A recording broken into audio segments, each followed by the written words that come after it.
வீடியோவா பாருங்கள் ஃப்ரெண்ட்ஸ், இது வந்து ஒரு 6 மாதமாக இருக்கும்னு நினைக்கிறேன். இந்த பாருங்கள், இங்கே மணல் இருக்கா, அங்கே ஃபுல்லாக கொட்டி வச்சுருந்தோம். அதில் போட்டு தேங்காய் கன்று வரட்டும்னு சொல்லிட்டு வச்சோம்.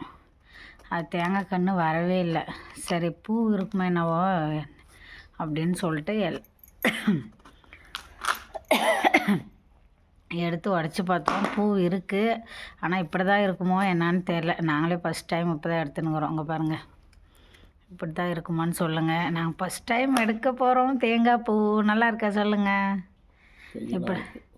இப்படி தான் இருக்குதான்னு சொல்லி பரவாயில்ல. அவங்க பார்த்திங்கன்னா இப்போ தான் அதெல்லாம் க்ளீன் பண்ணி முடிச்சுட்டு சரி உடச்சி பார்க்கலான்னு வந்தோம். இப்படி தான் தேங்காய் பூ இருக்குமான்னு சொல்லுங்கள். நாங்கள் ஃபஸ்ட் டைம் பார்க்குறோம். இரு அங்கே பாருங்கள், சாப்பிட்டு பார்த்துட்டு சொல்கிறோம் எப்படி இருக்குதுன்னு சொல்லிட்டு. அப்போ தாங்க ஃபஸ்ட் டைம் சாப்பிட்ற தேங்காய் பூ. இது வரைக்கும் நான் பிறந்து வளர்ந்ததில் இப்போ தான் ஃபஸ்ட் டைம் சாப்பிட்றேன். நிறைய பேர் வீடியோ போட்டிருக்காங்க, பார்த்துருக்கேன். எங்கள் ஊர் சைடு வந்து கிடைக்காது இந்த மாதிரி. யூடியூப்பில் நிறைய பேர் வீடியோ போட்டிருக்காங்க, பார்த்துருக்கேன். இன்றைக்கி நாங்களே வந்துட்டு நாங்களாக பதியம் போட்டு வச்சு தேங்காய் பூ வந்து சாப்பிட்ருக்கோம். எப்படி இருக்குதுன்னு சொல்லிட்டு சொல்கிறேன், இருங்க சாப்பிட்டேன். தண்ணியெல்லாம் வருது ஃப்ரெண்ட்ஸ், பாருங்க தண்ணி வருது. இதில் இப்படி தான் இருக்குமா தேங்காய் பூன்னு சொல்லிட்டு சொல்லுங்கள். தண்ணி வருது கடிச்சுமானாவே.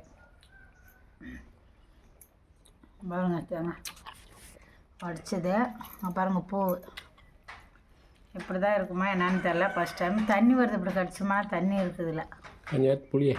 ஆமாம், கொஞ்சம் புளி இருந்தா.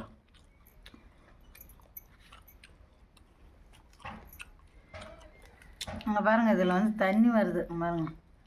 இந்த மாதிரி இருக்கும். இப்படி தான் இருக்குமா தேங்காய் பூன்னு சொல்லிட்டு கமெண்ட் சொல்லுங்கள்.